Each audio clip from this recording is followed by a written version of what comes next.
Oh, that's Thomas. He used to follow me around before he left the cannery. Yeah, huh?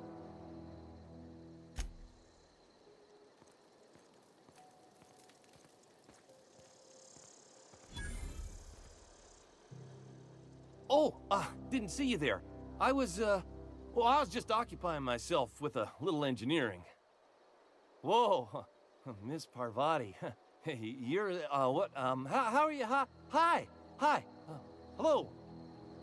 Are you, are things safe out here? How are you keeping? Great, just great. I've been trying to keep stuff running, just like you. Only I'm not so... Wait, they didn't kick you out, did they? Oh gosh, no, I'm just along with this fella here. Are you from town? I mean, you don't exactly look like you're from town.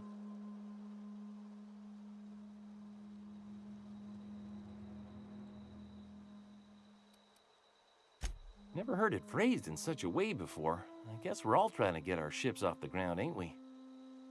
Sorry, I just wasn't sure if you were from town or if you were one of us. Something's been chewing at me, you see. Fact is, I've been, well, lying. To everybody here. Camp thinks I'm a mechanical genius, but I couldn't fix a busted chair.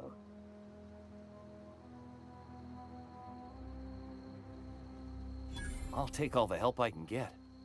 I set my mind to learning the craft of the engineer, you see. I want to make something of myself. You ever heard of the Young Spacer's Guide to Mechanical Engineering? Comes in a set of 3. If I had my hands on one of those data pads, I could teach myself the ins and outs. Those are good.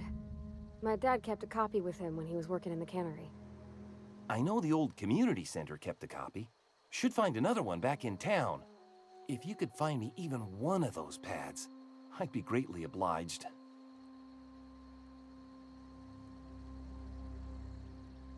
No kidding! Really? Well, which one?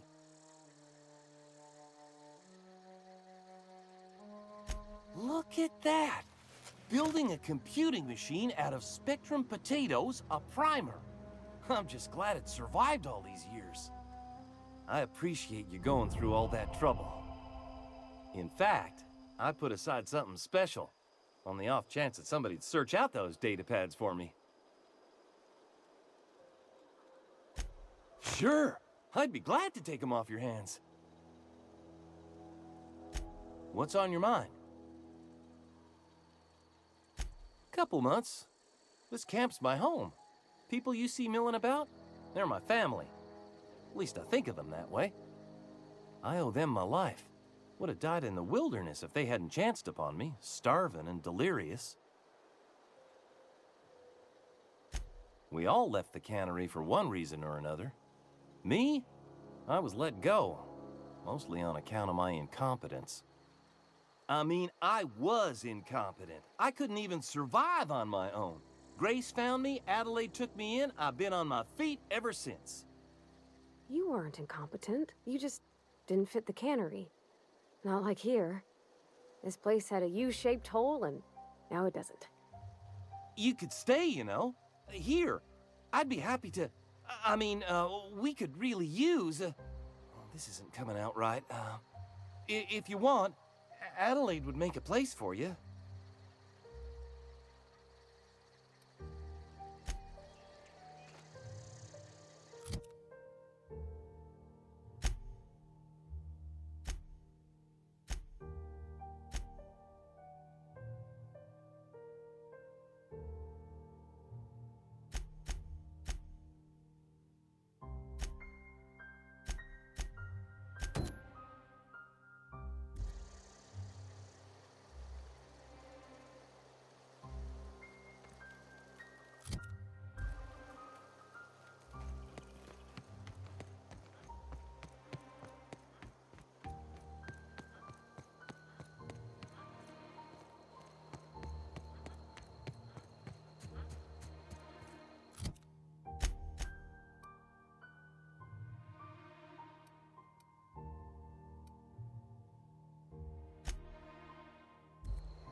Excuse me.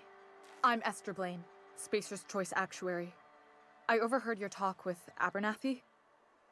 I hope you're not thinking about getting him that medicine. Abernathy is a well-known hypochondriac. Anthracillin is wasted on him. You're better off selling it to me instead.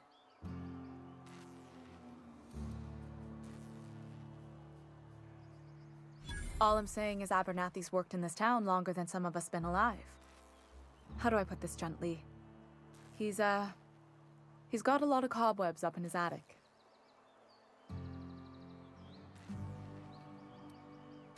I probably shouldn't tell you. Don't want you implicated for what I'm trying to do. All right, here's a summary. A lot of sick people in this town, and we don't have the medicine to treat them all. Can't reach out to corporate without crossing a river of red tape, so I'm reaching out to you.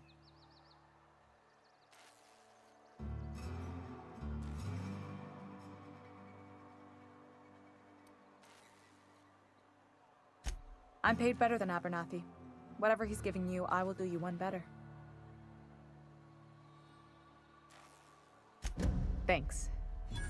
I'll see to it that this medicine gets to the people who need it. Here, something for your trouble. Nothing personal, but I hope we never do business together again. Don't want to make a habit of consorting with smuggler types.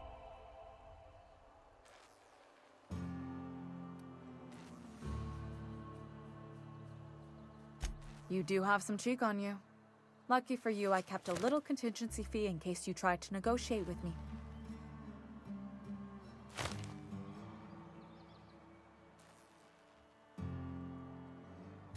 Somebody deserving. Silas on account of him being out in the cold. Amelia seeing how she's around people all the time. Anybody in the sick room? Oh, I'm an actuary. That means I keep tabs on a worker's living expenses.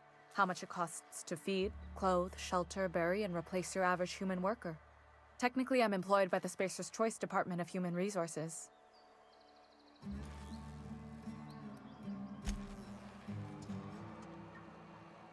Yeah, huh? He's just interested in fixing stuff. He always used to follow me around, asking me to explain what I was doing. Like a puppy, kinda.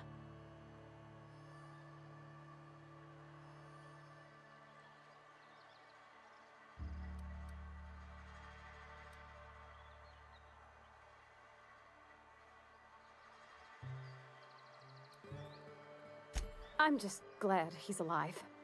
That he's okay. I mean, when Mr. Thompson said he was fired, we all expected the worst.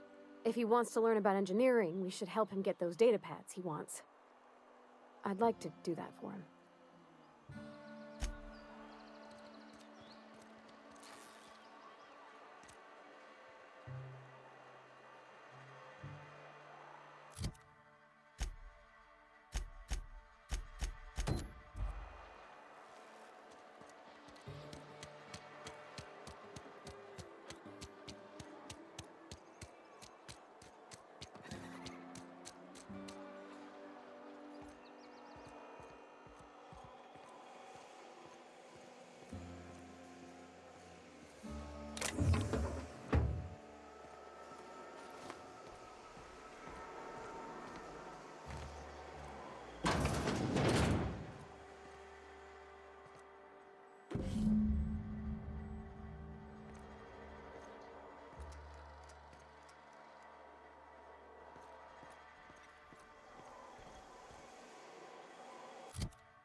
Any luck finding one of those manuals?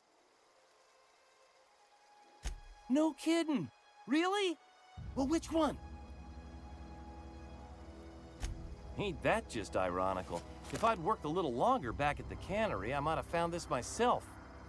2 whole data pads? Be still my beating heart. Oh, almost forgot your payment. Sure, I'd be glad to take them off your hands. What's on your mind?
Something you need?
can't do it.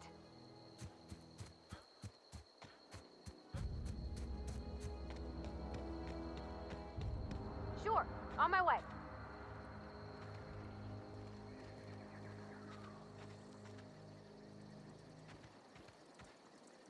Where are we headed?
Any progress on that matter we discussed?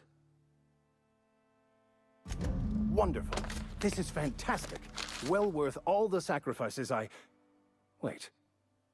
What the fuck is this? Is this... French? I can't fucking read French. It's a law-forsaken joke is what it is. French! Ha! I was so high and mighty, preaching to the yokels about following the plan, while fighting it at every turn.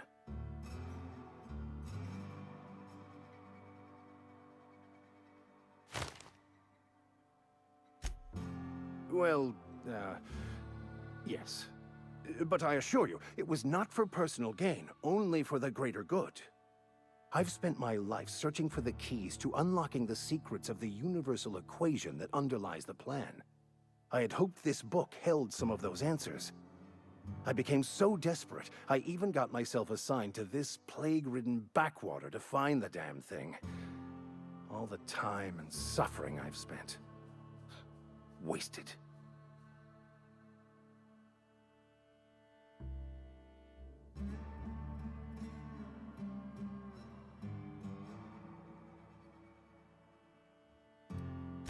Bakonu, the author, had some interesting theories about man's perception of reality that I thought could be applied to our attempts to decipher the plan.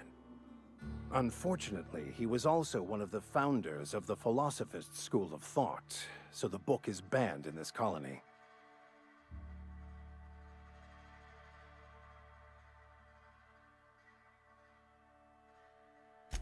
Philosophism's a false religion that stands in contradiction to almost everything we know to be true.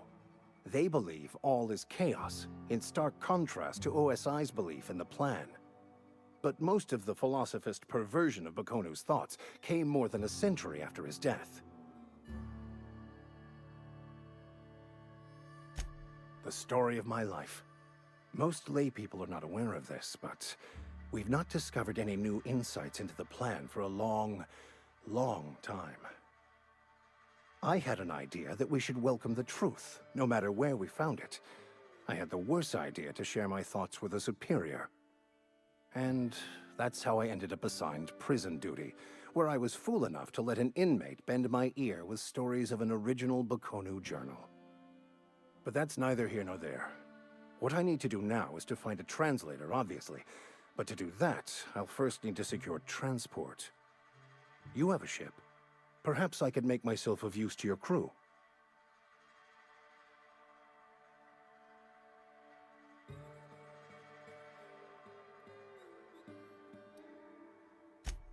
free spiritual counseling, someone to watch your back, not to mention a grown-up in the party.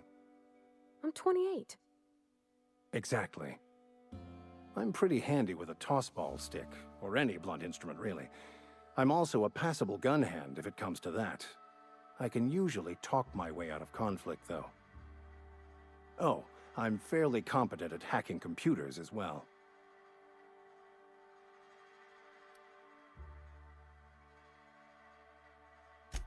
Well, understanding computers is, though I admit I took it further than most.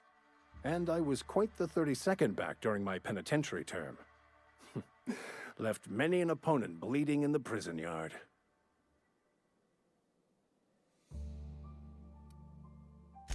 Of course, I'm a vicar who is dedicated to his calling. More dedicated than any other you'll find in this colony. I joined the OSI to help decipher the grand plan. But instead, I ended up the vicar in a prison due to ignorance and politics. Then I came here. Satisfied?